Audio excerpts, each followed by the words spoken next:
Welcome to the Dark Arts of Conversation. The more we talk, the more we heal. We're your hosts, Jer.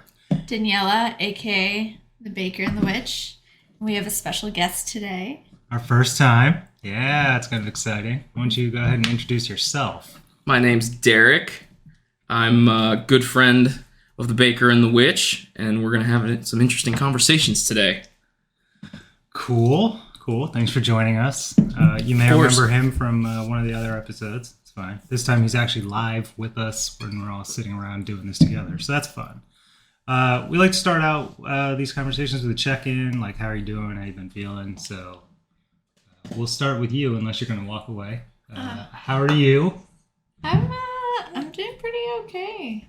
It's been a little hectic outside of just like mom going to the hospital, storminess, but outside of that, things are all right. I'm feeling pretty okay this week. The sunshine and the nice weather has definitely helped me out because I was feeling a little rough maybe like a week ago. I think just lack of sleep and just like running and going and trying to get shit done really burnt me out for the week. But as of right now, I'm all right.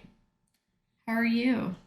I'm doing pretty good. I feel like we're at the tail end. Like we're just finished out like these darker seasons, and we got more sunlight during the day, and that's always nice. And it's not as depressing being outside. I always said that spring was like my least favorite time of the year because it just like rains all the time and like you don't get as much sunshine. Right. And then like summer hits and it's like, oh.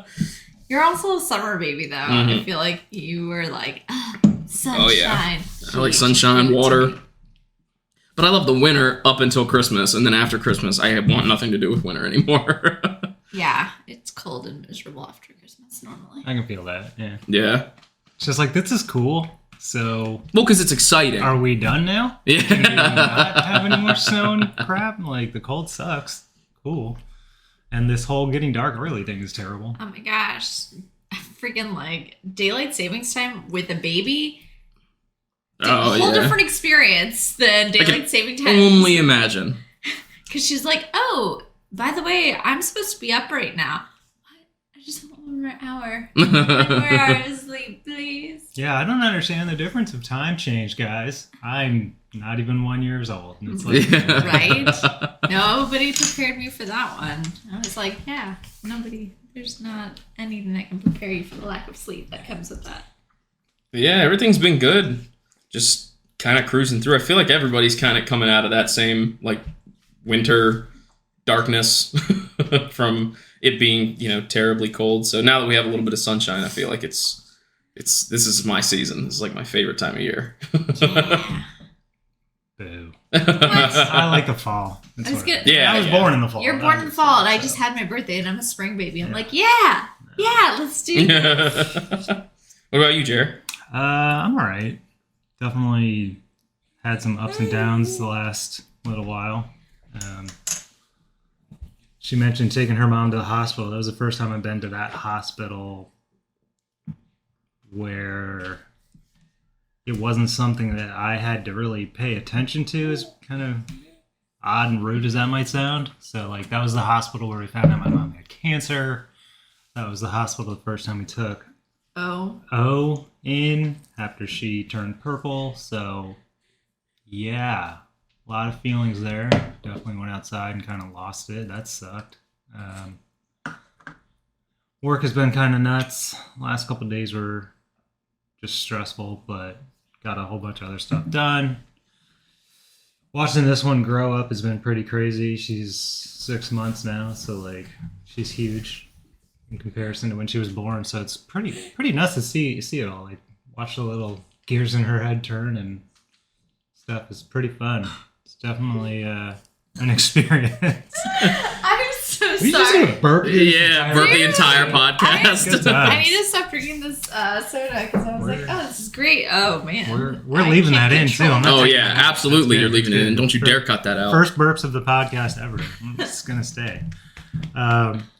So, yeah, I mean, we've been having, difficult conversations as part of this, and I think this is going to be one of the more interesting ones because a lot of people don't like to talk about this subject, which I think is part of the reason I wanted to do it so bad. So we're going to be talking about death. Yeah, your own mortality. A lot of people don't like to acknowledge that they're going to die at some point. So I'm not even going to bother with what is death. I think we all kind of know, right? At least from the biological sense that the body will eventually die. And that's what death is from that sense. We don't need to go through everything else because there's a lot of different feelings on a lot of that stuff. So when you look up statistics, depending on where you're looking, roughly 155,000 to 178,000 people will die per day. Per day. Lord. But think about it. So there's, almost 8 billion people on the planet? Something like that. Good Lord, I don't even know that statistic. I don't even know how many people are on the planet. Per day, it fluctuates. I'm sure it was probably up a lot last year and the year before that, just due to the pandemic and whatnot. In 2019, because this is where I found these stats, 33% of all deaths were from heart diseases. So either heart attack, it says stroke or other cardiac diseases. 18% of those were cancer. 1.3% of those was suicide. That was way higher than I actually thought. And this is the other part that actually is a little eye-opening. 0.7% were homicides. Almost double the number of people are killing themselves than being killed by somebody else. That's kind of insane. crazy. Yeah, That doesn't that's speak nuts. to if that doesn't speak to suicide rates in the world. I don't know what else does. So yeah, that was nuts. I thought that was really insane when I read that. I wanted to include that because we'll eventually cover suicide. It's a really huge topic. So yeah, I mean, we're all gonna die. Yeah, you're gonna die. I'm gonna die. You're gonna die. You're gonna die. It's gonna happen. Like, you will die. That's how it works. Sorry. Yeah. Like, even if this is a simulation, the way of the world. That's how you think this goes. You die. So I want to talk about some kind of weird little topics of stuff that I have come across in the world, because as people, we always seem to think that we are the ones that have all these crazy concepts and stuff. And the more and more we learn about the animal world, the more I find it crazy what we don't know. So a couple of years ago, I saw a really good documentary on crows, and there was somebody doing their PhD studies under the PhD professor on that documentary, and they have since gone on, got their PhD, and then jumped into a podcast called Ologies, and it's a great episode. It's called Corvid Thanatology. So basically what that is that means that crows hold funerals. When they see other crows die, they will actually hold a funeral for that crow. They will gather around the body and mourn the loss of that crow. This is so cute. This is the animal world acknowledging death. Like, I thought that was super cool. By the way, great episode. If you don't listen to Ologies, great podcast. So yeah, I'll put some notes in there in the podcast. You can find that one. But overall, that's a great podcast in general. But I just think that says a lot about death, right? We, as people, like to not really acknowledge it, or not acknowledge that other animals also may feel the same way. So I think that was kind of crazy when I heard that. It's one of those things where, so do we just think they're that much better than they are, and we just haven't studied it enough, or like, what's up? So to understand that, like, we're not really the only species that has a feeling on death, I thought was kind of crazy. Especially because animals, they have the raw instinct. They can, like, it's, people say that, dogs and cats can, like, smell death, and they, like, know when it's coming. I believe that to a pretty high extent. I mean, when different members of my family were passing away, the pets that we had at the time, they would, like, always kind of keep close to the, ones that were sick or the elderly ones, because they kind of knew, it was getting towards the end of life. So I think there is something to say about that. And being a bird owner myself, when one of my birds died, they all I mean, they know exactly what's going on and where they're headed and, you know, how it all works. It's a pretty incredible thing for them to acknowledge in and of itself. I would say animals are super freaking intuitive on top of that. Like, Yeah. they see things. They'll tell you if you're listening too. Like, if you're attentive, they'll tell you they're going. At least that's been my experience with all my animals. Is they've all told me that they're getting ready to go, or it's time to take them to the vet so they can go.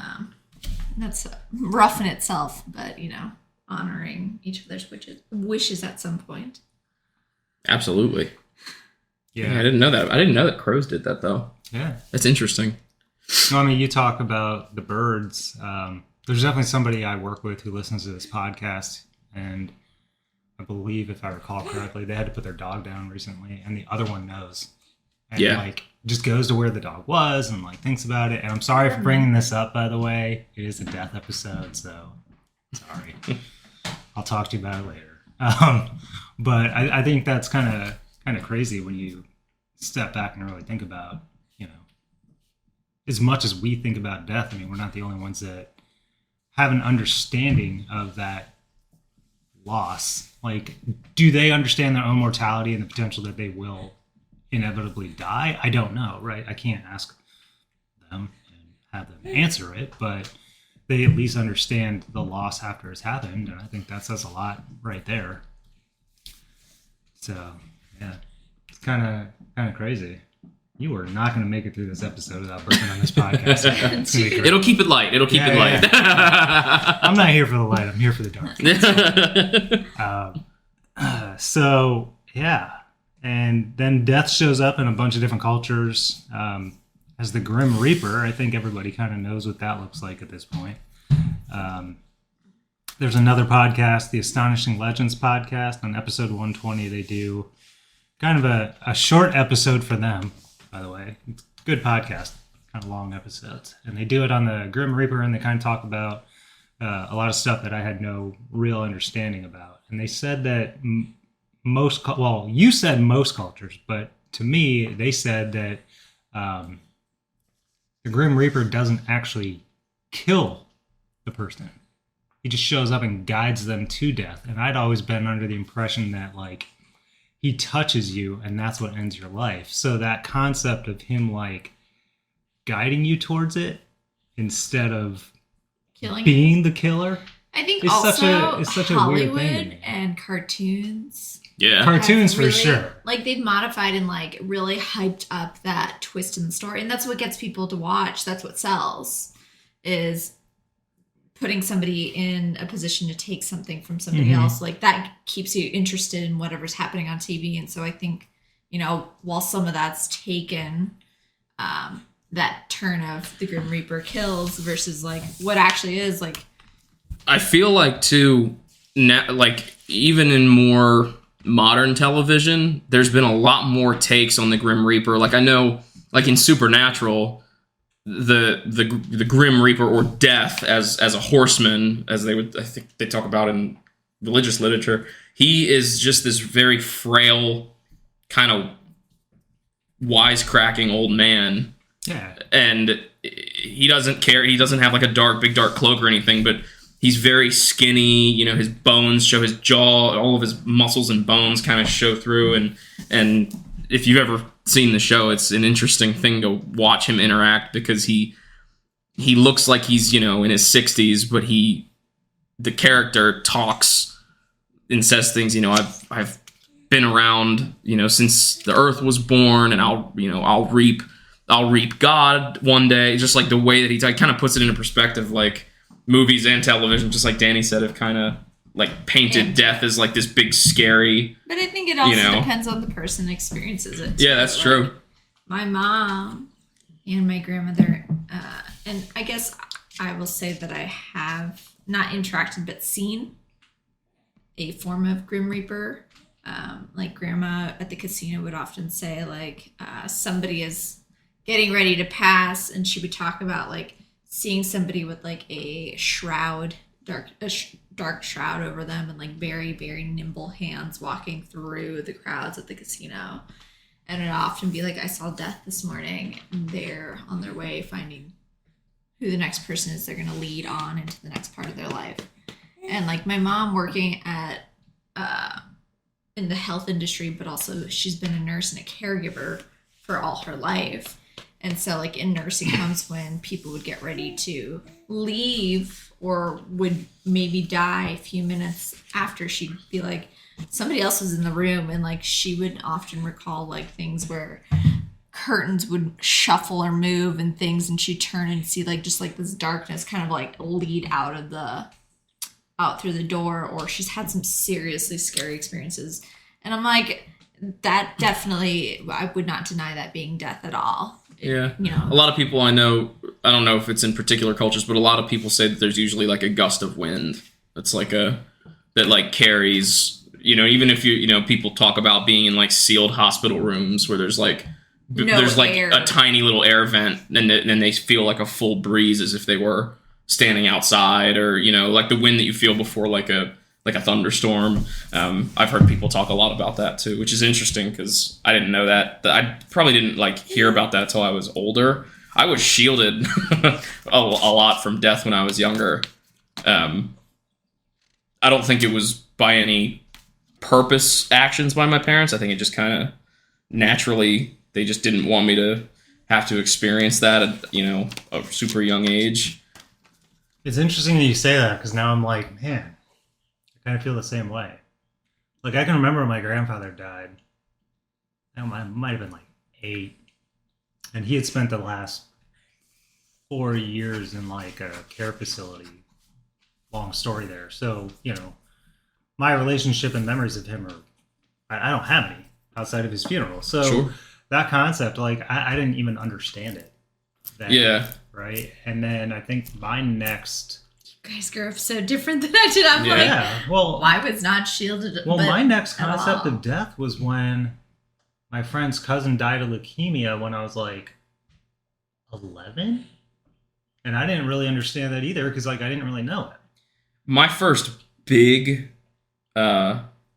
experience with that. I mean, I had been to like 1 or 2 funerals before that, but it was like long lost family members that I met like twice when I was a baby and I never saw again. But my first big death was my sister. So like I was shielded up until I was, you know, 14 or 15. And then I got the whammy of all whammies and lost a sister. And then from then on, like, death didn't affect me the same way ever again. It was so different. So it's interesting you say that too, because I've been around a decent amount of death. We had somebody that I work with, oh God, a couple years ago at this point, didn't show up to work one day and didn't call in, and that was super weird. We're like, oh, that's weird, man. Like, this guy he'll miss work, right? But he'll call. Sure, yeah. Hey, I'm he'll not say feeling something. good. Like, I'm not coming in. So we called him. Nothing. It got to the point where we had to call his parents. Oh, wow. And his parents one of them was out of the country and the other one was in California.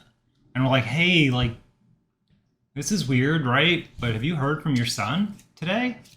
And I've worked with this guy for like almost 8 or 9 years at this point. So like, you know, eventually the cops were called to do a wellness check, and they found that he had died, and I had to talk to the detective. He's like, hey, like, can you confirm you knew him? Like, tell me the story of what happened today, and we'll go through some stuff and answer some questions. I was like, holy shit.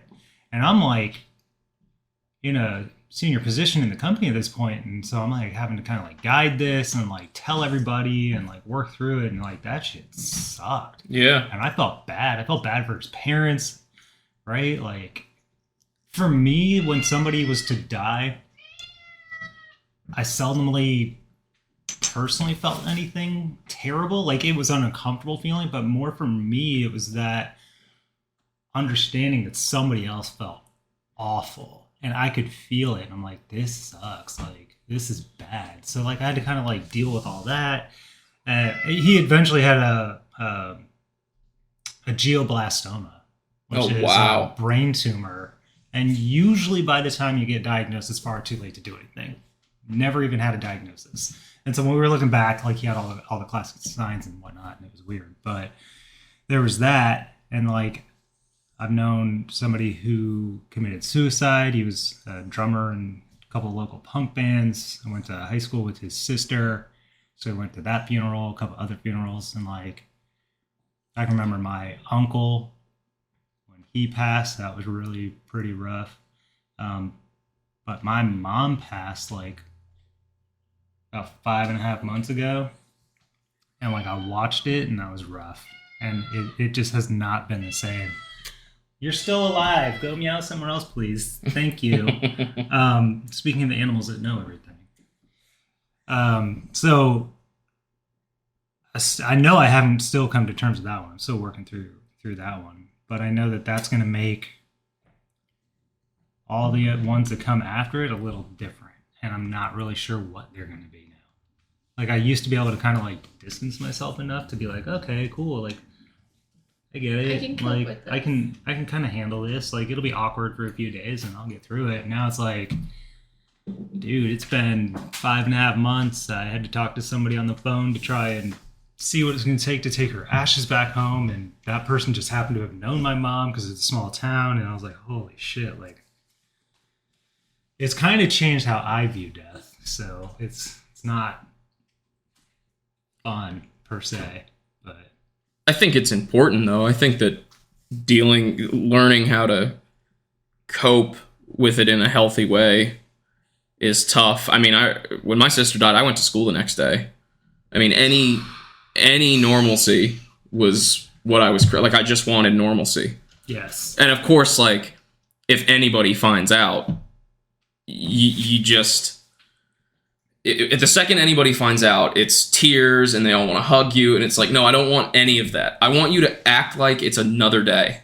Like that was my experience. And then after that, human deaths didn't affect me as badly as that did. Like I became sort of not emotionally numb, but like nothing's gonna top that, because I've had the conversation. My family's always been open. You know, we've had the conversations. Like I know exactly what to do with my mom. I know exactly what to do with my dad. My brother and I have talked about it. Allie and I, my wife, we've talked about it. And so like that I'm prepared for, and I know what to do. And if and when the time were to ever come, I have a game plan. But when it's an unexpected death and something hits you that hard, I feel like you do kind of grow. Your skin kind of becomes like a tougher leather, and you learn how to cope with it. Or in my case, the way that I kind of came to peace with my sister was I kind of wear it like a badge of honor. Like I got to grow up with this person. I knew this person. This was, they were a part of my life. So that's how I learned to deal with it. But I definitely became more numb to human deaths. I do not handle animal deaths well at all. Which is weird, but I get pretty broken up about animals. And maybe it's because I can't have that conversation with them, even though you have the natural instinct with animals, like we do for the most part. I can't be the one to pull that trigger. Mm-hmm. And it's something that I've tried to navigate, but I feel like it's going to be one of those things that it'll hit me when the time is right. But I've never been good with animals. Good with animal deaths, I can't handle it. I'm 100% the opposite. I am. I know, when Maud dies, yeah, it's going to suck really bad, and I'll feel bad, but I don't think that's going to hit me very hard. And I say that now, right? It hasn't happened. What do I mean? I was going to say, you don't know that just yet. But to the ability to, make that call of, it's time, blah, blah, blah. When my mom was, steadily declining, there were probably 3 or 4 times where she was in the hospital. We're like, all right, she's not coming home this time. Yeah. And she came home. She's not coming home this time. I think she it's would also... come home. And so then... It's a parent. Yeah. Parent death is... Yeah, but what I'm saying, to the ability to make that call of, all right, I can do this for you, whatever. My dad has been very much through the last year of this.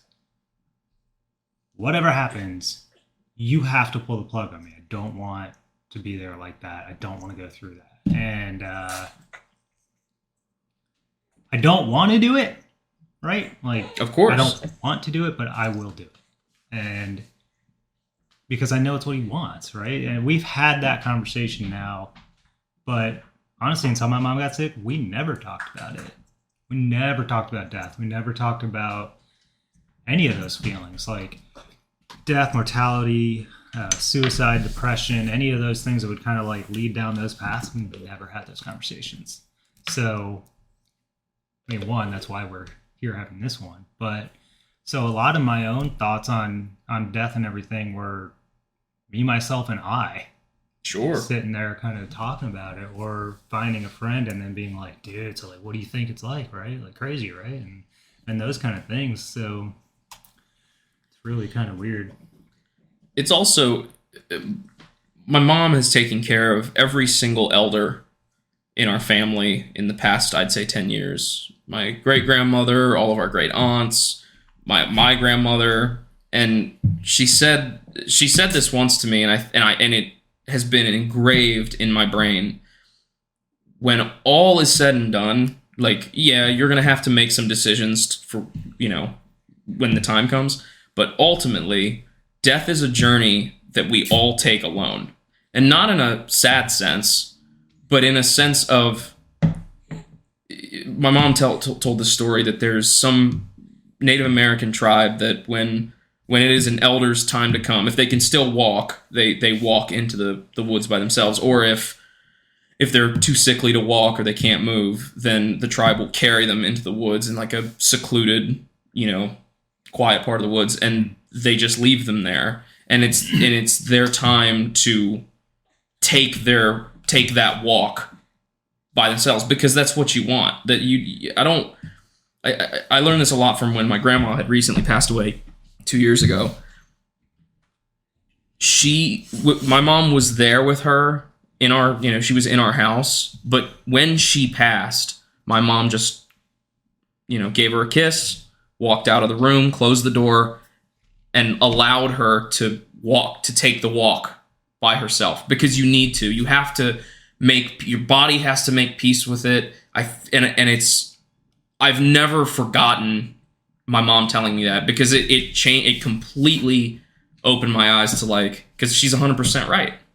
Like, you take that walk alone, and that's okay. It's okay to, I think that we're scared. I think a lot of people are terrified. I know I am. I'm terrified to die. I'm terrified of it. Yeah, but for sure. But I'm not. Yeah, well, I think you're the outlier. Yeah, sure. yeah. Well, like, listening to you guys talk, and I'm like, the way that you guys grew up, one, I haven't had an immediate death in my family, like, close in my circle yet, to know Sure. how I'm going to react. But, like, as somebody who deals with death on a regular basis between clients and, like, talking to the dead and helping people move through the dead on top of that, and having a daughter who sees the dead, it's a very different experience for us. Oh, like, sure. I'm listening to you guys, like, in the way that you grieve, and I'm like, I've had a lot of deaths in my own family, but I've never had any in my close circle of people for me to know what that would actually be like. Sure. Like, animals, I put them down, but they've always told me it's their time to go, and I grieve them a little bit, and then I go on with it, because once they're done, I can still see them. They still come visit me. That connection is still there. It's just not a physical one. Yeah. You'll have that still, though. And see, that's so, a like, blessing and a curse, because you get to continue that relationship with that person after they're gone. I don't have that experience, period. Yes. And so it's kind of like, well, it's a finale. I don't know if I agree with that. I think we all have, maybe we don't feel it or see it as vividly as Danny does, but I definitely think that there are moments that we're visited. Yeah, we're visited, whether you pay attention to it or not.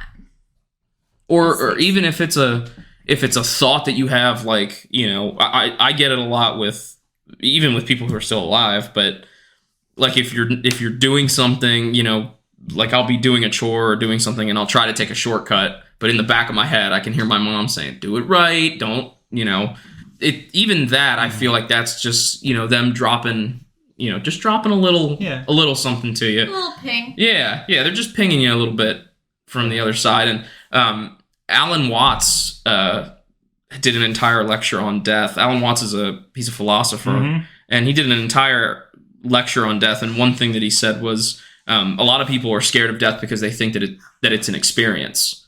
But this is a little bit of a darker, I guess, way to look at it. But he said, do you remember the world before you were born? You're not going to remember it after you're born. Because his whole opinion is you think that death is like being in a like dark box and being locked away forever. Like that's not, you just die. Like there's so many different ways to think about it. But like, I feel like we all kind of collect and we hear things that like allow us to cope with it a little bit easier. And I think that that's interesting.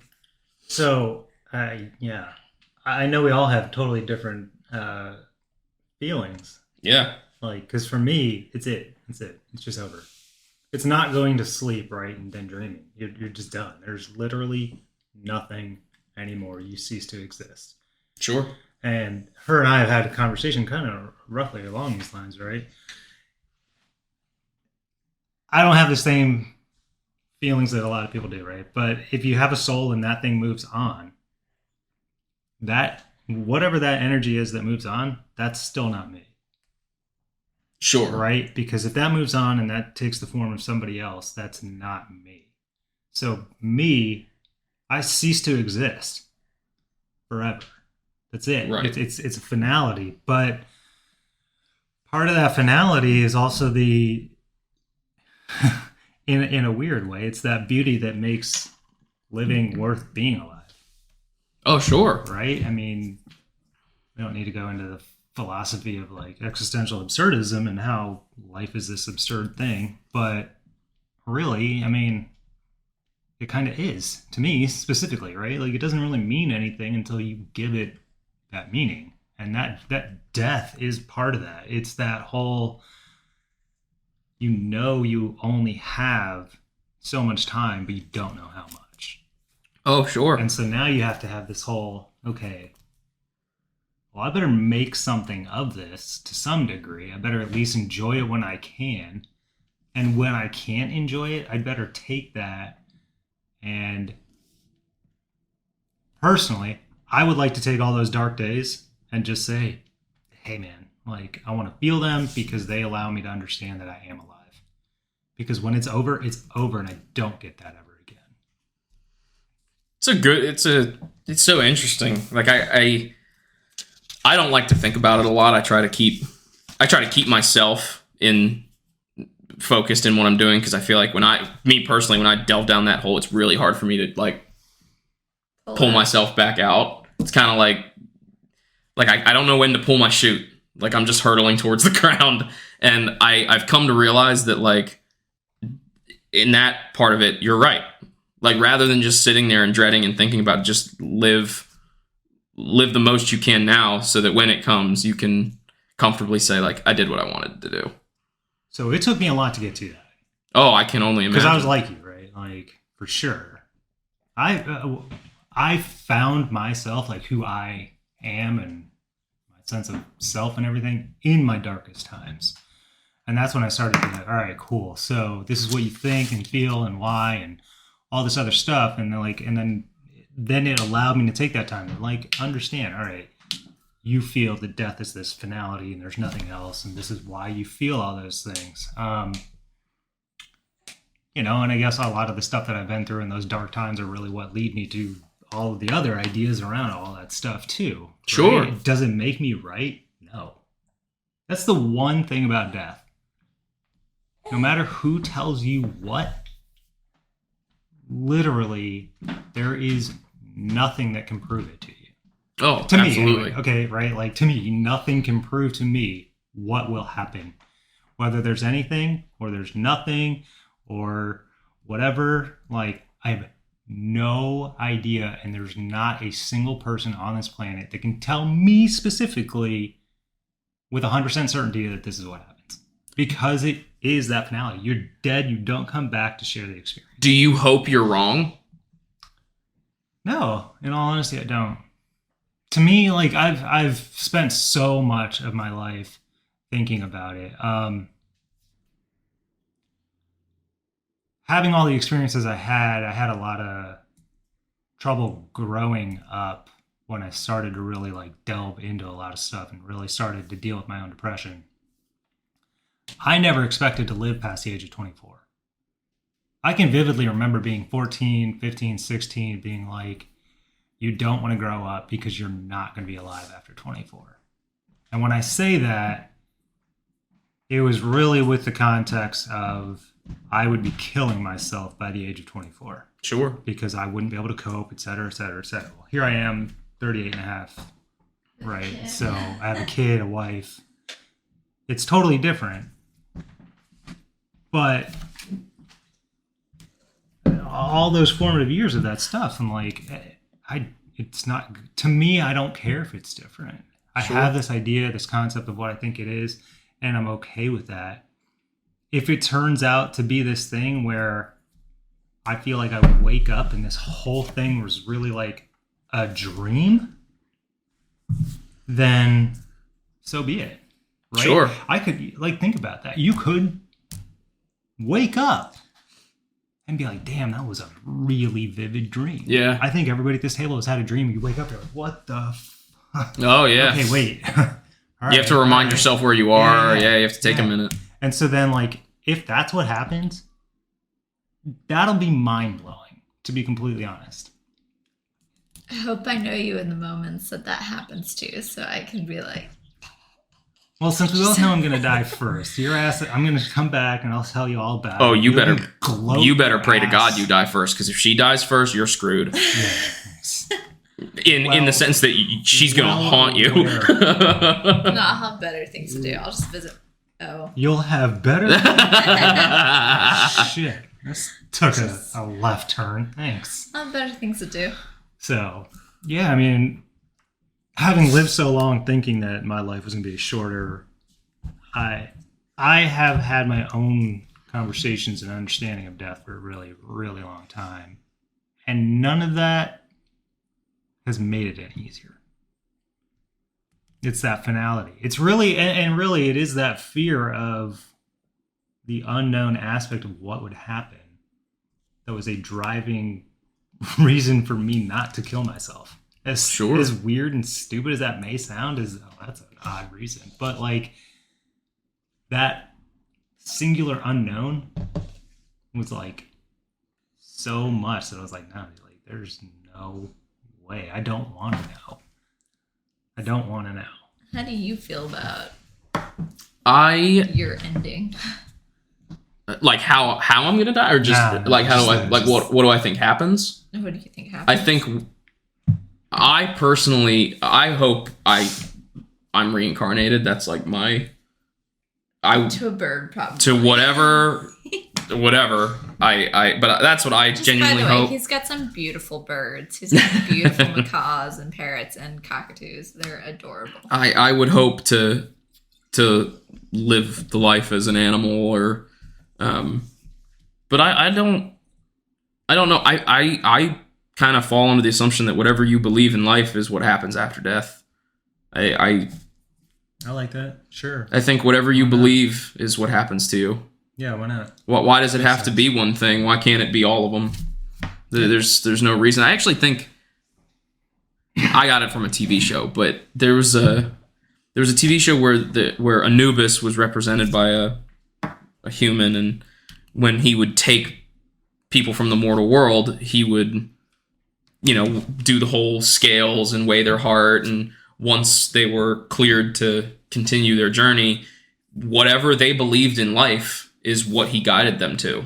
So it was still Anubis who was the one who guided you. He kind of played the part of the Reaper, but it's whatever you believed in. So if you believed in nothing, then you'll go to nothing. If you believed in heaven or hell, then you'll go to one of those two places. Whatever you believed in life. I don't know. I think that's a beautiful... I like that. I think it's a beautiful way to look at it. Like, that way you don't live in fear of where you might go, or anything like that. But me personally, I genuinely hope I am reincarnated. At least, even if I can't communicate, at least my consciousness, I can continue. Anubis being the Egyptian god of the dead, the jackal headed. Yeah, cool. So, sorry, I have a weird Egyptian thing. I like the whole. Egypt's whole philosophy on death, their whole entire concept of death is amazing. We have the Egyptian Book of the Dead because I bought it. I haven't had a chance to read it, but we have it because why not? the consciousness thing. You want to take that with you. Oh yeah. So, including all the kind of like knowledge and stuff you've had and the experiences you've had as a human being. So if you pop into like a bird, you don't think that would be like the biggest mind fuck ever? Like how? Of course it would. Of course it would. I hope it is. Now. Like, what do you mean it is now? I mean, okay, so think about it this way. You're saying you and that I have different going experiences. forward. Think about when a baby's born. Think about when a baby's born and they look down and see a hand. Yes. Like, and they're like, I was this in another life, like, and now I'm here in this. Your interpretation. Not saying not saying you're wrong, obviously, but that's your experience. Yeah. That's not my experience. Is all I'm saying, right? Because like for me, again, it comes to the finality. Like there's a beginning and an end of that part, and if I feel like if I brought that in, Sometimes I'm if like, I could, I'll make you remember. Yeah, I know. I'll make you remember your We'll past do it. lives. We'll do it one day. We'll do it one day. Because I'm actually interested. It may change everything for me, which is super weird. That's why I like it, right? It's Yeah. the whole point of it. Thought experiments and changing what you believe in. Not what you believe, what you think. Because beliefs are hard to change, or whatever that line is from Dogma. there you go. But yeah, like, that would be so nuts. Because that'd be super cool, though, right? Like, if you could, as a human, take everything you've learned, jump into another human, relatively close in time, and go forward, you'd be like 40 steps ahead of everybody else. Oh yeah. You say that, but that's not always the case. My mom always says she hopes that she's Obviously. reincarnated as a tree. So Like that a good redwood? just Like a something that lives a long time? yeah, something that lives forever. And I don't know. That kind of like freaked me out. I was like, you're not scared to like watch the world. Some of Like- those trees are 1,000 years old. They're the oldest things on the planet. I've touched them. It's crazy to sit there and think about that. You're like, this thing was here before the Europeans reached it. Well, okay, historically, whatever, the general understanding that Europeans reached this continent. Maybe the Vikings did by then. We don't know. I mean, whatever, who cares? But think about that. Like 1,000 years of watching stuff happen. Oh yeah. I'm like, I hope this is my last. Being a woodworker, we get to, you know, whenever we cut into trees to make furniture, some of the things you find, I mean, we find musket balls, we find hand forged nails, Especially in this area. yeah, and those tell a story. But then if you look at the rings of a tree, you can see like how much water that tree got that year if it was a dry year, and you can count, if you count backwards, you can say, oh my God, this was 1938. Yep. Mm-hmm. You know, this was like, look how dry this year was. I wonder what this looked like while this tree was here. Like it. So that she always talked about coming back as a tree. My dad, I don't know what my dad believes. I've tried to bring it up to him. All he ever says is he wants to be cremated. That's like all I can ever get out of him. He said, "Don't you dare put me in the ground." You know. Our dads should meet. They're basically the same person. Yeah, and I've always followed that philosophy. It's an old I told Allie if I die first, she better get me cremated. I don't want to be worm food. Yeah, I want to be cremated as well. I don't mind being worm food. Feed me the animals. It's fine. Cremate me, toss me in a bag of glitter, and throw me around at Disney World. I'm telling you, like, Oh. if it happens, we'll do it, but it's gonna be weirdly hard to do in a way. But I'll make it happen. I just hope this is my last life. I don't want to be reincarnated. Why? I've lived so many other lives outside of this one. Mhm. I know that, and I'm tired. I'm tired. So, well, it's funny you say that because I feel the exact same way. I don't ever want to do this again. I don't want to do it. If I do it again, okay, cool. I guess I really saw something exciting that I wanted to experience. But the few lives that I do know, that I have experienced, that I am aware of, like I've been a man, I've been other types of animals, I've lived through all different types of eras that I'm like, I don't want to do it again. I'm okay with this being my last one, even though it probably isn't. But see, yeah. Oh, I'm the total opposite. I want to be alive long enough to watch the world burn. At this rate. Yeah, I mean That's what they all say, but whatever.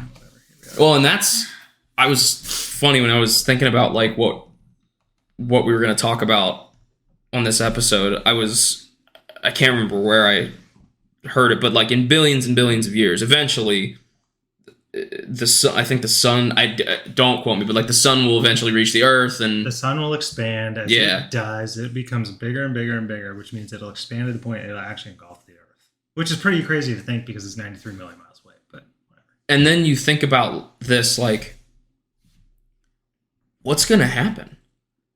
Like, are we going to be on different planets by then? Probably. And if so, like, will there just be silence?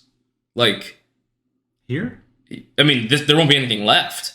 Like, it'll just... I don't know. I'm going to be dead before then. Before the earth, before the sun gets to the earth, it will have wrecked everything just due to the heat and everything else. Yeah. I feel like definitely... It's funny that the world... You seem... Danny and I are kind of on similar wavelengths in the sense that, like, we think there's more. And, by the way... This is not your last life. There's no way. I know it's not. Yeah, you know as well as I do. Want it to be? Yes, it would be nice. And if it isn't, well, I hope I meet you in the next life, sweetheart. So I know I'm gonna wake up and be like, "Do this again." Like, I know it. I mean, we'll think about it from our kids' perspective. She gets so frustrated by the things that she can't do that she knows she could do in another life. That is well, and also your child is the, some would argue, the best and worst parts of the both of you. So you both actually still live on, maybe not consciously, but you live on through her. So that's another thing. So I don't know who it was. It might have been Gandhi or not. Somebody said you die twice. You die when you actually like biologically die. Sure. And you die for the last time when somebody says your name for the last time. And I was like, damn, that's crazy. Think about it. Yeah, legacies are that's nuts. Such a crazy, like, people who you've never met, like celebrities that you've never met that live on through, art or movies or, that to me, that's one of the coolest things. Like, I personally, that's what I strive. I hope I leave something behind that, is like that. Me too. Well, you already did. Well, okay. Two things because I want to come back to the baby thing and the mortality of everything. But I didn't write it down, but I did want to talk about whether or not there were any celebrities' deaths that impacted you. Oh, yeah. Anthony Bourdain, 100%. Because Anthony Bourdain had been an addict. He's dealt with depression. And when you watch him on TV, it's a personality that may or may not be his, right? Sure. I mean, the editing process will change that a little bit, obviously, make it whatever. But like to watch what looks like somebody start to turn that corner and have some form of society's form of success and start to look like they're making progress, and then they kill themselves. Like for me, that was the hardest part. Maybe that's just due to my own suicidal ideology in the past, and the understanding of like maybe that's still a possibility in the future. For me, it's like, damn it, like somebody that I thought that would have escaped that didn't. Sure. And it was like a gut check. And now every time you go on CNN's website, they're like, oh, hey, parts unknown. You're like, he's dead. Stop leave it alone. That shit on there, dude. Like, yes, we saw the show. You don't need to have it on the fucking front page every day. Yeah. But Robin Williams was mine. One of my big ones. Dude.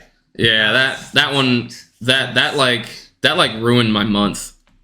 It was like, why?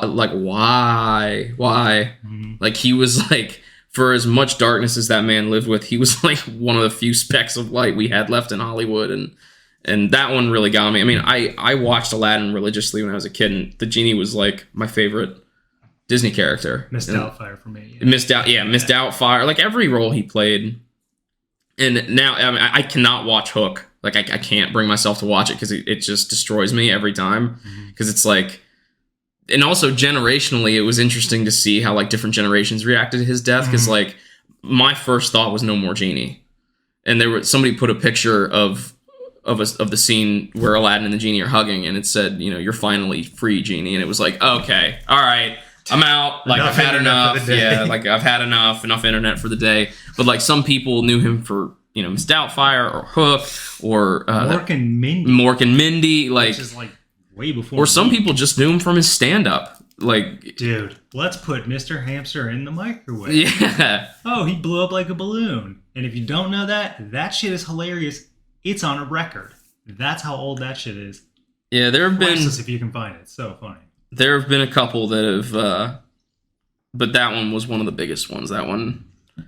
What about you? That one was rough. You haven't said anything. Because like I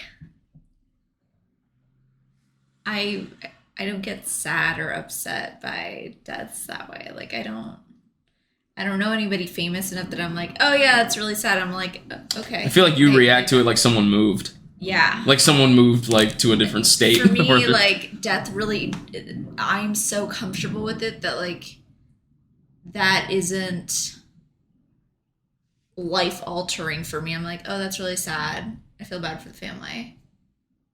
And then I move on. I know that's so mean. It's not. No, it's not. I think it's going to change. If I have to say anybody that was the hardest, and I'm sorry that I'm going to bring this up real quick, was when your mom passed. And your mom, after she was in kind of her limbo of touch and go at the house, she had came to my parents' house to talk to us. And that for me was a very like, oh, okay. That was a little hard for me.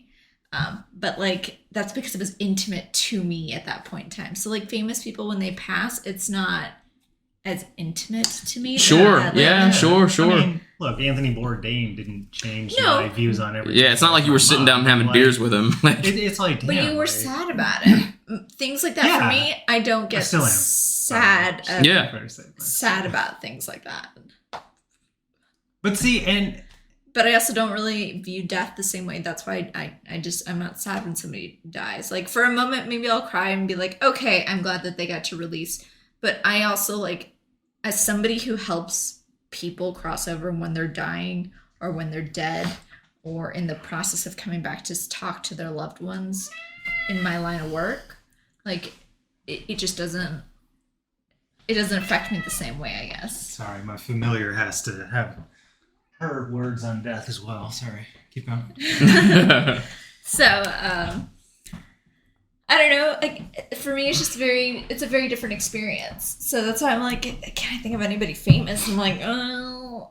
Yeah, but to each their own. I mean, some people just don't have that same connection with I don't want to say culture, but like, culture. Like culture. Like some people just don't feel that way. You're like, you're definitely not alone. I feel like I have friends of mine who like. I wish more people were like that. Yeah. Like, yeah. I feel like we all the biggest lessons that I learned about death were definitely from the most recent passing of my grandmother, my Nana, because she left the earthly plane 2 years ago, but we mourned her for the better part of 10 years. She had a massive stroke, and during that time, it just slowly chipped away at who she was and it gave us so much time to like mourn her like that loss of her not being able to be her full self, who she was. And then when she finally passed, it was kind of peaceful because my mom was with her every single day for over 10 years. And long van rides to the grocery store or wherever they were going, they talked about everything. And my grandma, made a linear path for my mom. Like, this is exactly what's going to happen. This is how I want it to go. And you better not deviate from what I'm telling you, because this is how we all get out. And it I love Nana. None of us have had like a big crying spell about it when it happened or since, because we had the rarest of all rare opportunities to literally have somebody walk us through their death for the course of 10 years, which is not something people experience on an everyday basis. You had 3.5. 3.5 years, almost 4 years with your mom, which it's everybody handles that differently, but I feel like the longer it's drawn out, it's a lot easier when the time comes. But other people would completely disagree with that. So, to the death part, yes. I came to terms with my mom's death earlier in there. There were a whole bunch of things I didn't think about. Sure. So, you talked about the stroke. My mom had cancer and then radiation. And what they don't talk about, and I want to do an episode about this eventually. What they don't talk about is that personality change. Mm-hmm. So, my mom, as Danny knows her, is not my mom. Her personality changed so differently. And that was like, my mom died twice, as far as I'm concerned. She died when she became this person that I didn't know as my mom. Our good friend Lauren could tell you, like, that's not my mom.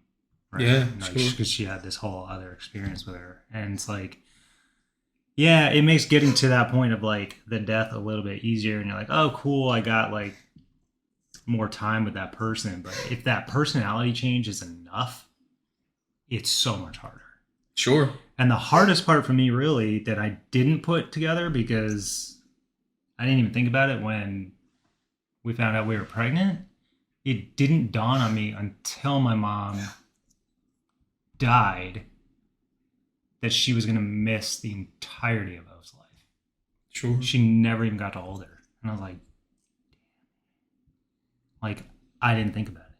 Yeah. And like watching my dad with O now, he's so over the moon. And I'm like, damn it, like she doesn't get to do that. Like that's just something she wanted.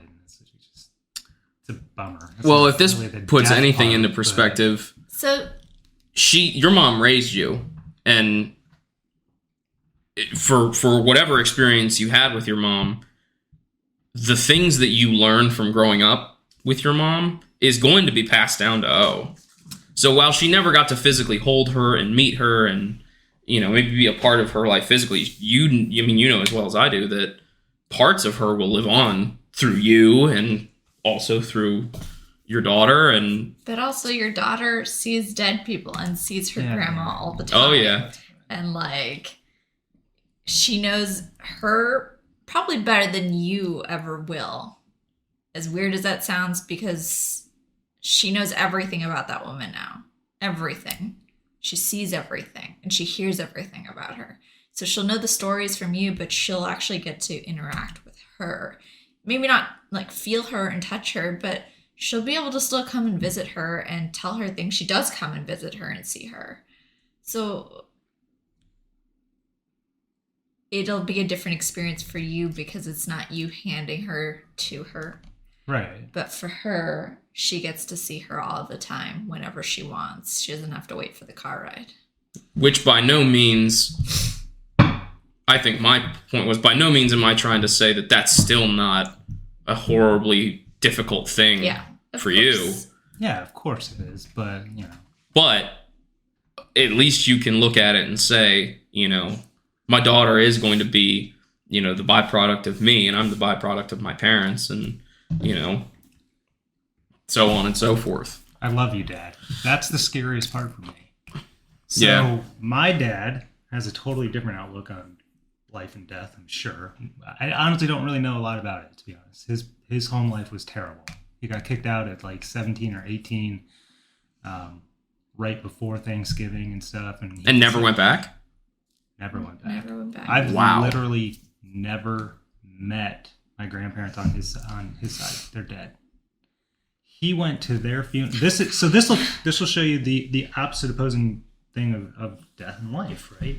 He went to their funerals, and I know there's probably too much info, Dad, so maybe you're not listening to this. Hopefully you don't know about it. Anyway, he went there to smile.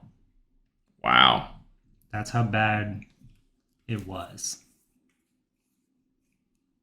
So it's like, damn, man.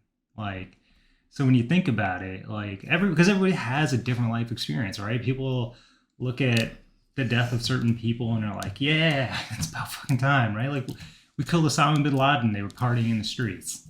Yeah. Now, look, I can understand that. Does it make it right or wrong? We don't need to have that discussion. But it's like, damn, like, some people die and people mourn, and some people die and people celebrate. And you're like, what the fuck is wrong with everybody? It's such a weird dichotomy when death is involved, right? Do you celebrate the person based on what they did, or do you mourn Well, that's the double-edged. So I think the biggest example, like, for instance, was like Michael Jackson. Like, when Michael Jackson was alive, everybody, threw him under, all different titles, and then the second he dies, all of a sudden he's this legend that needs to be honored. And it's like, well, where was that energy when he was alive? It's a combination of that, and also there's the whole, like, death without dying, like people who are alcoholics or drug addicts or any kind of addict, really, who when they're kind of, they've hit a point in their addiction where they're just not the same person anymore. Naturally, as humans, we will mourn that person even though they're not dead. There's a whole book about it. The name of the book escapes me now, but it's all about people who have lived through, like, losing family members or friends to addiction, and they say, oh, it's death without dying. You mourn them the same way you would mourn someone if they died, because you when someone hits that point, that you're never going to see that person again. So there's death goes down a lot of interesting paths, and I definitely think that's by design of the universe. The way that we view it instinctually as well, because I think that is an instinct to know, just like, that person's never gonna be the same. I'm never gonna talk to that same person again. Yeah. That's an interesting idea. I didn't think about that. Yeah, death without dying. It's very true. Like, people, and it doesn't even have to be addiction, right? Like, somebody can go through some really messed up trauma. Oh, absolutely. I was literally just thinking that. I was like, that same person. Well, PTSD becomes miscarrying and that small death inside of you, and you're not. That's a whole different. I'm talking from experience. That is a whole different experience for sure. Yeah, there's. It's not just about leaving. As some people say, leaving this earthly plane. Sometimes it's, losing yourself or losing somebody to whether, like you said, whether it be addiction or something that's not addiction, a trauma or PTSD, or we mourn that. Maybe not in the exact same way, but we mourn people, who we lost to those similar types of situations, and that to me sometimes that's even harder to deal with.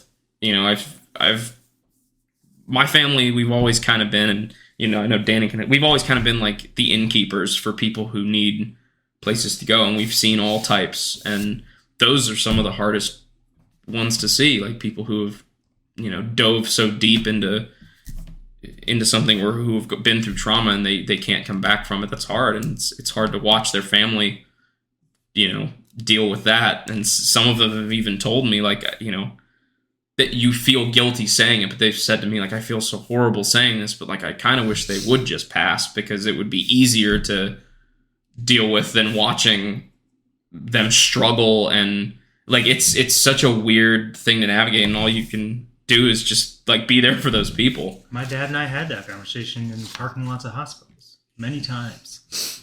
Hey man, like, are we in agreement? We don't think she's coming home. We don't think she's coming out of it this time. Yeah.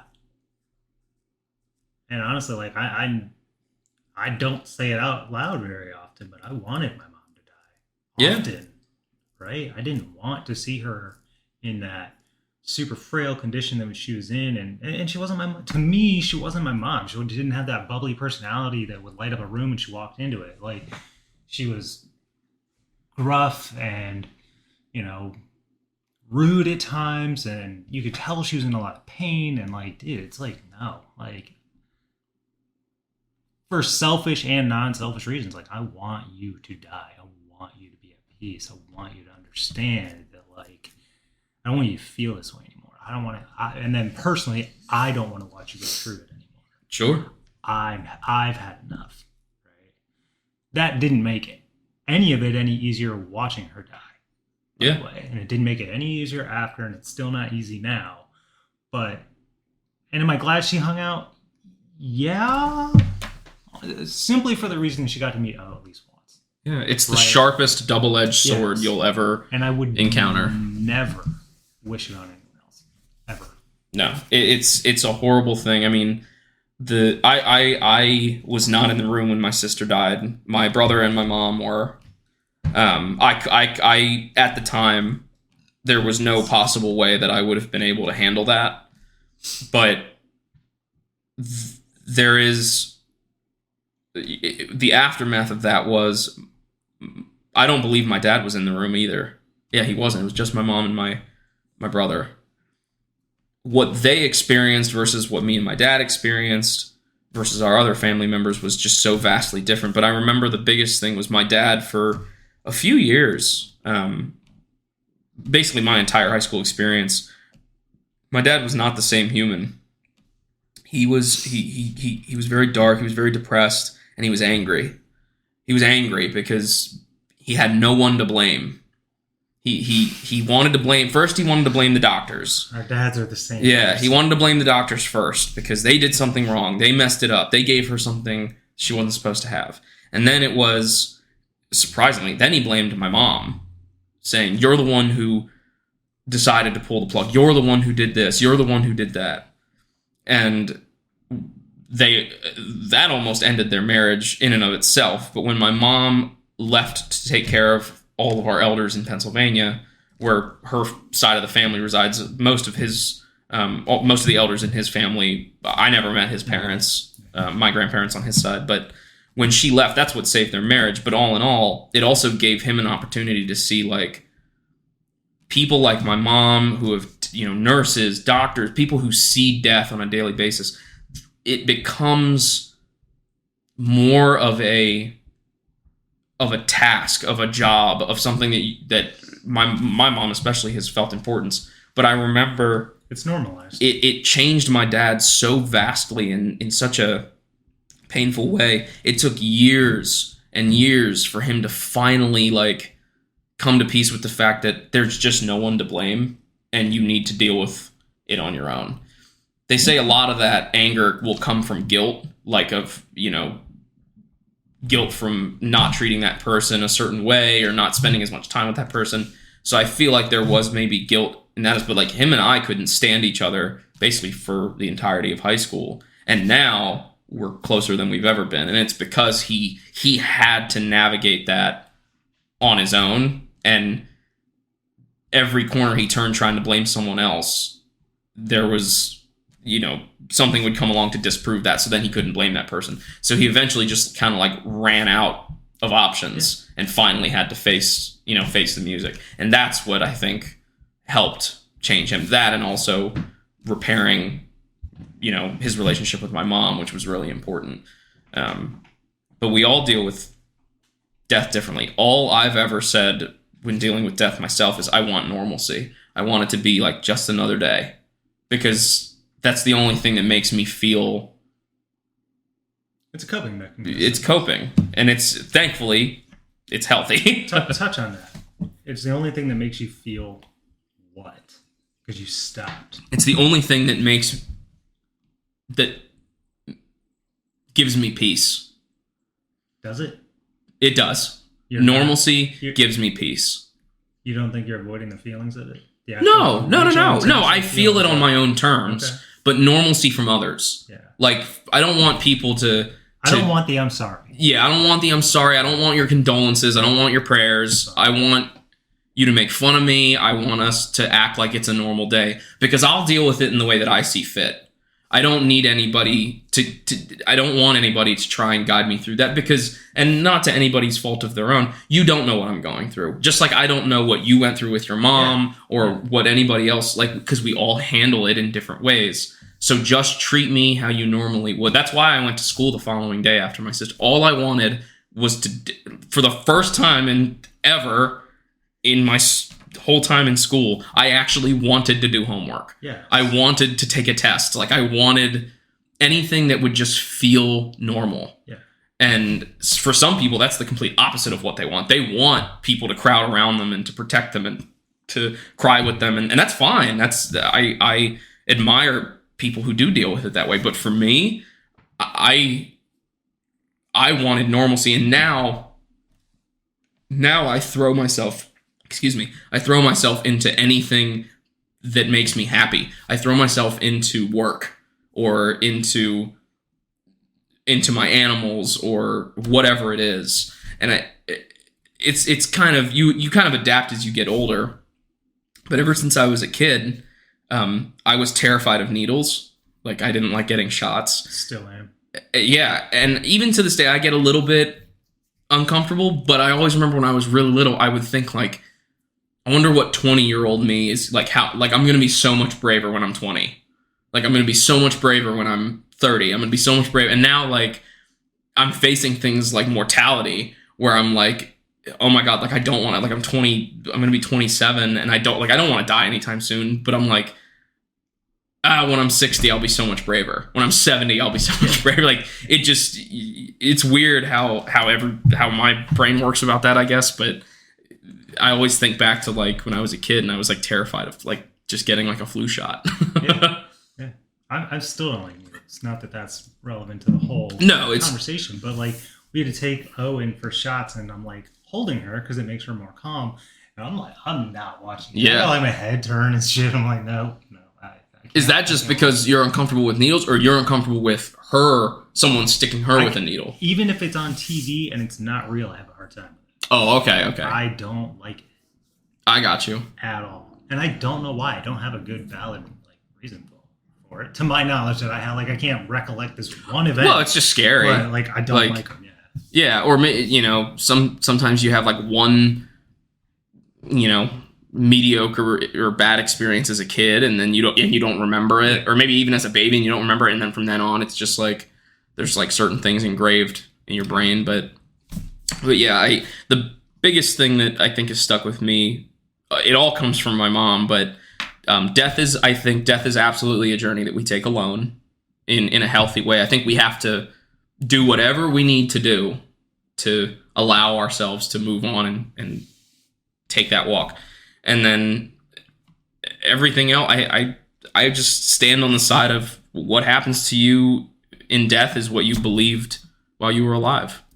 So, you know, whatever you want, I think that's what will happen to you. A giant part of me hopes that's wrong. For me, because I don't think there's really anything. And the finality of that just kind of, like, you know, it's a bit of a bummer. I don't think, because we just think about it how we've seen it. All we know is what we've seen. But I genuinely, I don't think that it's like, I think you get to choose.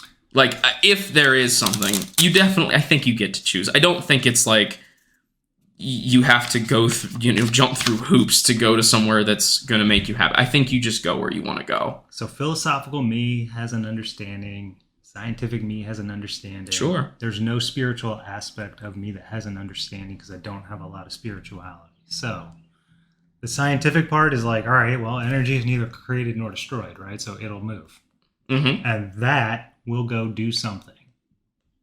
That Sure. may be the essence of me, but that is not the collective of me. So Sure. I will, even if I move on, I will mourn the loss of myself. Sure, yeah. Because it's taken me a really long time. And that's not actually true. I've always kind of liked myself. I may have not liked how I looked or whatever, or blah, blah, blah. But, like, collectively, I've kind of, like, liked me, which is a weird thing to say for me for whatever reason. So, like, you're having, like, a self-realization right now. I don't want to come across as an egotistical. No, really I don't think it sounds like that. Trying to avoid. And so, like, when I die, I'm gonna be like, damn it. Like, that's a bummer. Like, I kind of, through all the times that I didn't enjoy and the times I was in bad places mentally and everything, I don't want to die. I don't want that finality of it. Oh, sure. You know, that's it. But again, that finality is the other things that have made, because I'm also that very equilibrium point counterpoint person. That concept of that finality is also the times that have allowed me to say that is a very life-affirming event. That is what makes me feel actually alive, not like I'm stuck in a dream. Sure. Like we were in Hawaii and I'm standing on the edge of Maui looking into the Pacific Ocean. Pretty sure it was Pacific, whatever. Yeah, it is because it's in the middle of the Pacific, so there's no wrong answer there. Shut up, everybody who knows geography. It's fine. And I'm just looking out at this empty expanse of water, and I'm like, there's literally nothing between me and like 5,000 miles but water. Yeah. And for whatever reason, that was like this really life-affirming moment. And I was not in a great place when I was there anyway. So it's like, damn, like that's the opposite end of the whole fear of death, is that intense realization of what it is to be alive. Oh, yeah, absolutely. You know, and it's just this. But you can, I feel like, and maybe I'm misinterpreting what you're talking about, but it kind of sounds like you're torn, like you don't know, like because you have an understanding of two different ways of thinking. I think my argument would be, I think you can have both, and that's okay. That's what I'm saying. You have both. Each of them allow you to see the other one as the real, true nature of what they are.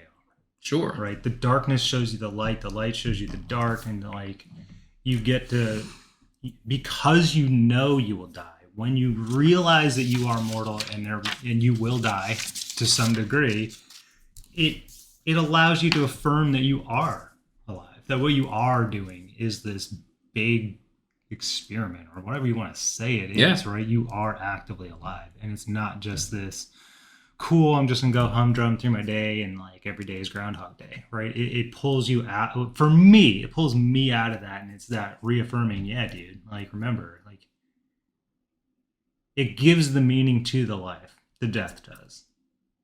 It puts that everything into perspective. It's like, oh yeah, remember, at some point you won't get to do this, so do it. Yeah. Do it now. But understanding there is an end. Oh, absolutely, yeah. And what happens after that is, anybody's guess as far as I'm concerned. Yeah. Personally.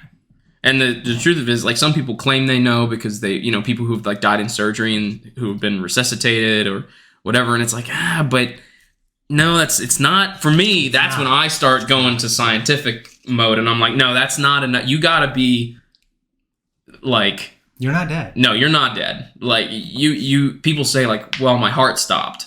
Okay. And it's like, all right, but like that's not dead. That's in between. Like your brain has enough electricity left in it to make you see things or to make you dream or to like that's not enough.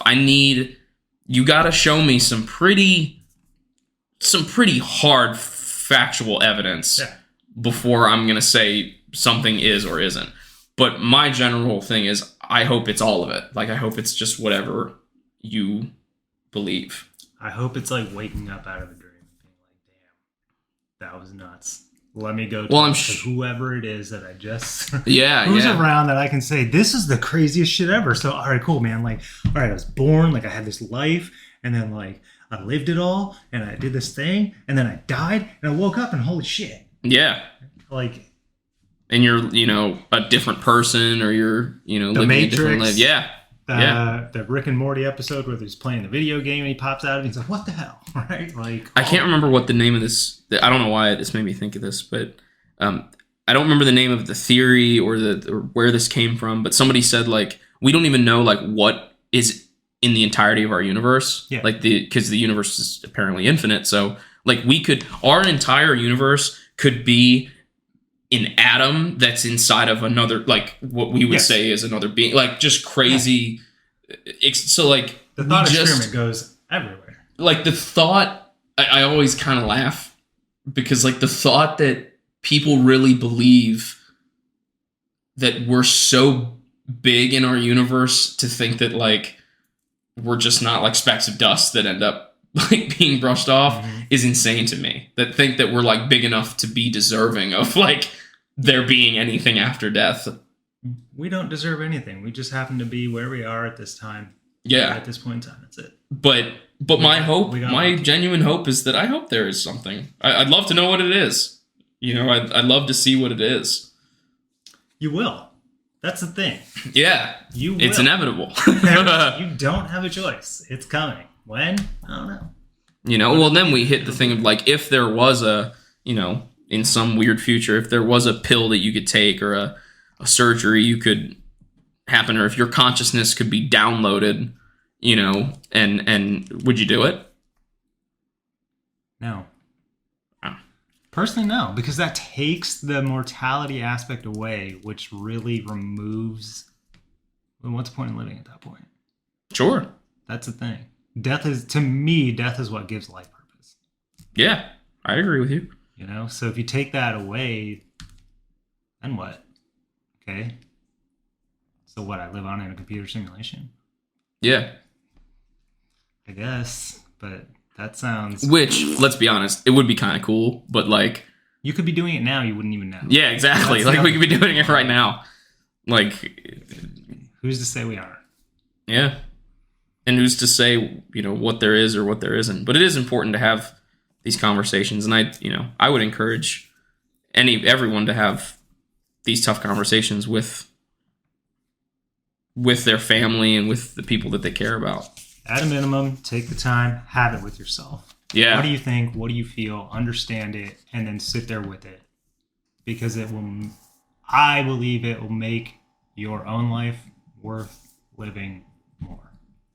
Absolutely. And then take the time, as awful as it can be, because I actually did some research on this and it didn't occur to me, but take that time with your family and ask them now, what do you want?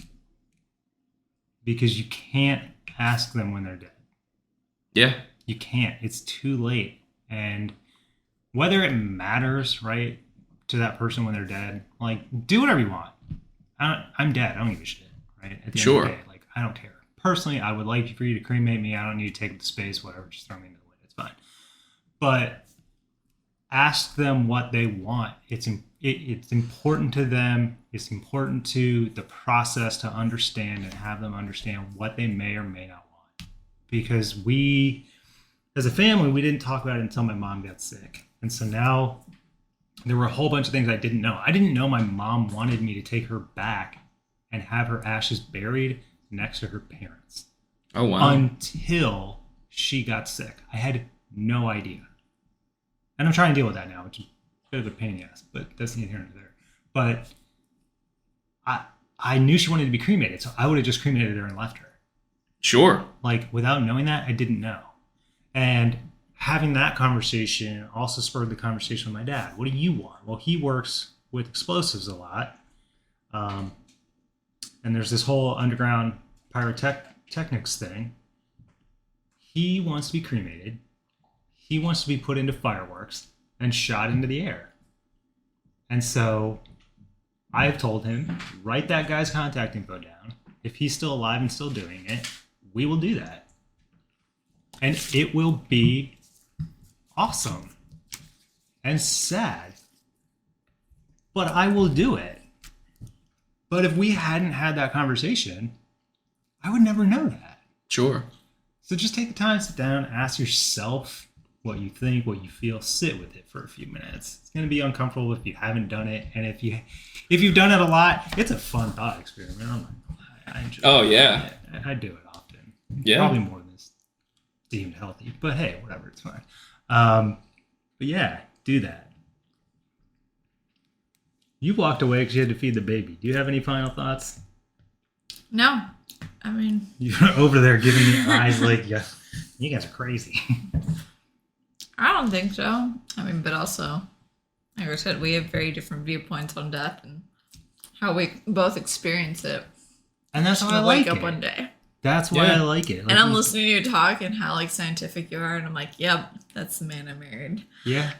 Because we're so different in that aspect. It is. I'm eating a cookie, sorry. My mouth's sort of like... I think it's good that you guys are polar opposites. I wouldn't say we're polar opposites, but we definitely have different viewpoints on stuff. And no, in that aspect, I mean, I think that's good. I like it. Respectable understanding of each other, and that I like a lot. Exactly. It's a reality that she has that I don't, that I can't possibly experience. Yeah. So who am I to say that? And you're also not denying what she believes. You're not saying that's not true. It's So I was going to leave this to a totally different conversation, but yes, correct. And it took me a long time to get to that point in general. I was actually thinking about this in the car on the way home. What were we talking about in the car? I don't know. I don't feel like I ever really like denied somebody, but like I came to the realization. We're talking about Jesus. Oh yeah, we're talking about tomorrow's God, Easter. Jesus and rising from the dead. Oh yeah, Because tomorrow's Easter, and we were talking about death, and I was like, how classy of us. Yeah, how what good timing. Jesus Christ. No pun intended. It took me a while to realize, like, it's not the person is right or wrong. It's their reality. It's their experience. Like, who am I to say that what you experience is right or wrong? Yeah. It's your experience. Like, that's it, period, at the end of it. And it's like, and it's the same thing on death. Like, when I die, I will experience that, whatever it is. What she experiences about that is totally different than what you will experience about it, but doesn't make either one of you and your reactions to it wrong. It's just, that's a whole nother crazy thing to me. Like, man, like, you will never, ever be able to experience anything that somebody else experiences in the exact same way. No. You can't. It's Death not is possible way. It's not possible. Yeah. Because you were saying it earlier, right? Like, death is a journey you go on by your own. You take it alone. The two of us could be in a car, head-on collision with like a dump truck, die at the same time. We still literally die alone. And I'm like, that is cool. It's cool in a way, right? Because it is such a thing that there's no way to do it with somebody else. Romeo and Juliet. They didn't do it together. They may have done it roughly at the same time and whatnot, but they didn't do it together. Two people jumping off a bridge, completely different experiences at the exact same time. Yeah. Your soul's doing different things at different points in each body. Super nuts.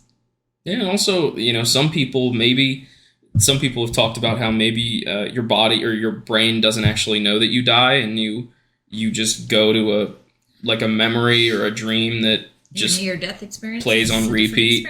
Yeah. Like it, maybe your brain doesn't actually know. And then there's, I've heard other people say, oh, I think it's the opposite. I think when, moments before you die, I think your brain unleashes every drop of chemical it has left in it. It's like a fucking fireworks show, and it just makes you believe, like, it just sends your brain into a whimsy, and you just see things that, you would have never seen otherwise. I mean, who knows? And then they say the white light that you see, like, going to heaven, per se, is really just your eyes and everything else shutting down. And your brain doesn't have any way to process the information because it's not getting anything, and then your brain turns itself off. One of my mentors... That's crazy. Alone. Yeah, it's insane. One of my mentors who went through a very large... He had a double lung transplant. Yikes. And lived through it, and he's still alive. And then he's dealt with different kinds of cancers and things like that have been caused by his medication or whatever. But he told me, we were talking about it one time, and he said, because I asked him, I was like, did you experience anything while because he died on the operating table and he goes, no, it was like, he said, I don't remember much because I was so drugged up, but he goes, what I do remember is it didn't feel like much, like. But again, back to your earlier comment, dead, not dead. Yeah, but he also, because I asked him similar questions when he was going through it. I was like, what do you believe happens after you? And he goes, I don't know what I believe, but he said, I pray that heaven's not real because it'll be filled with boring people, like, which made me laugh. That's funny. That's funny, sure. But it's, I just think it's whatever you want it to be. I think whatever puts you at peace, like, I think my peace would just be like at a cabin in the woods somewhere, like with the people that I love. Like, that's what peace is to me. Like, being around family. I don't know. Or maybe, Danny's talked about how there some people who they die, but their soul doesn't carry on. It's because maybe they have unfinished business, and that's how we get ghosts and spirits and things like that. And then it's like, oh man, I really hope I'm not one of those people. I'm with you on that. That I definitely don't want. Like, if there's something else, just let me go to it, please. Like, Yeah. it's fine. Just don't stick me in this weird middle ground. Yeah. So I'm gonna leave you with a quote out of a song that I really like, because it really kind of, for me, it ties the whole thing together. And it was, "Since the day I was born, death's been chasing me back home." I like that a lot. And it's just like, dude, yes, you can run as fast as you can, Yeah. and he, she, it, whatever, it will catch you. You cannot get away from it. I think it's actually the opposite. I don't think death is chasing you. I think you're running towards it. Yeah, I've heard that, right? I mean, yeah, sure, burning the candle at both ends and all that other stuff. Yeah, I mean, you can speed that process up pretty dramatically if you want to. You know, I mean, yeah, it's crazy. So, death, scary subject, not a scary subject. Does it make you feel better to talk about it? Yes or no? Answers. I avoid it if I can. And that's why I brought you. Because we'd already talked about it. Yeah, Briefly because we were the conversation that we were having at the time was, do you want to know? Would you rather know how you're going to die or when you're going to die? And I said, neither. I said, yeah, I went with neither. But if I had to choose, it would be how, I guess, because I don't want there to be like a countdown clock, you know. Yeah, but the conversation, you know, ended up that I don't like talking about it in the sense of myself. Mm-hmm. Like, I don't want to talk about my death. I'll talk about other people's deaths all day long. I just don't want to talk about mine. Why?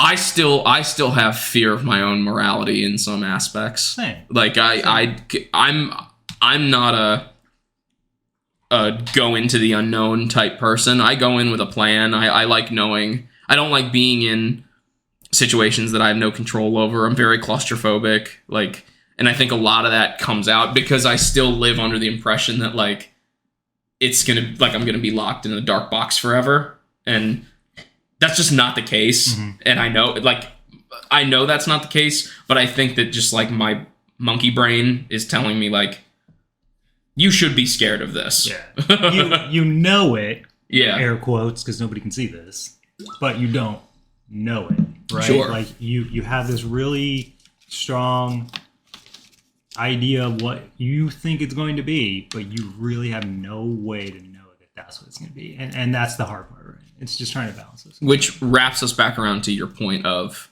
just live for now.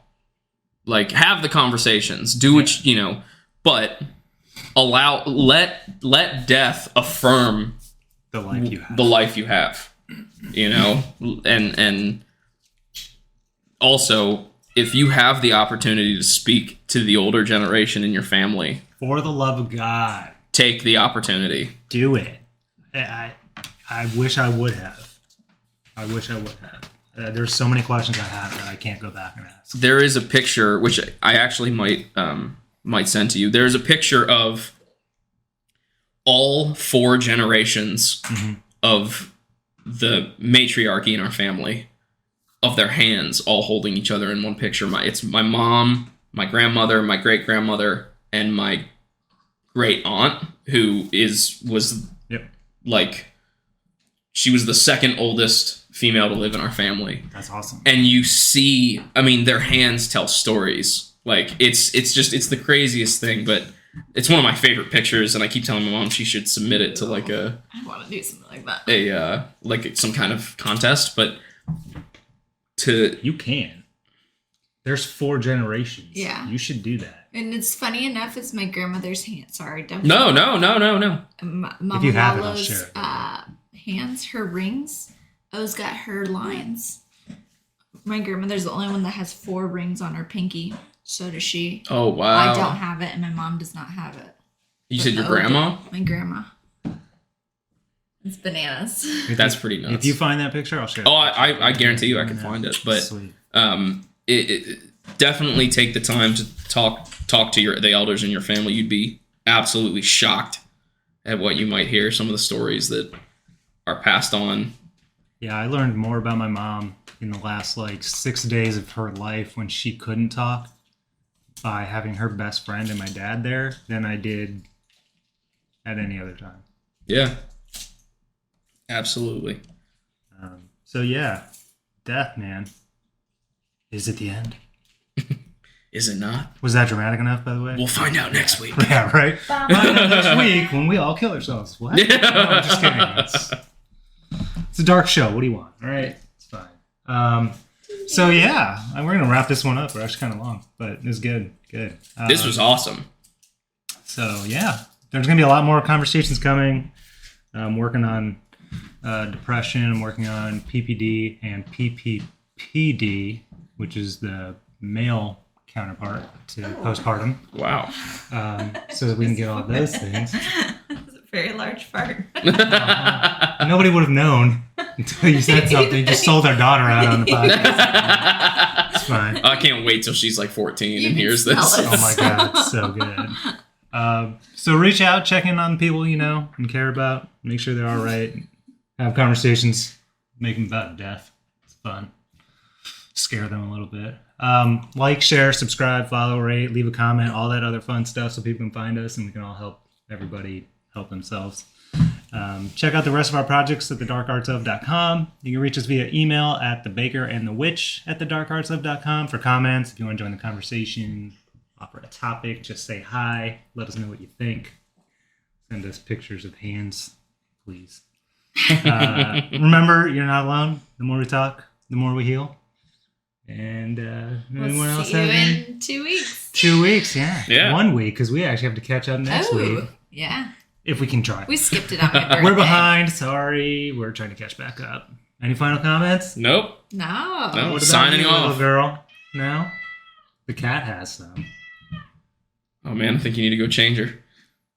Uh-oh. Right. See you next week, folks. Have a good one. Bye, everyone. Bye, everyone. Bye, everyone. Bye, everyone. Bye, everyone. Bye, everyone. Bye, everyone. Bye, everyone. Bye, everyone. Bye, everyone.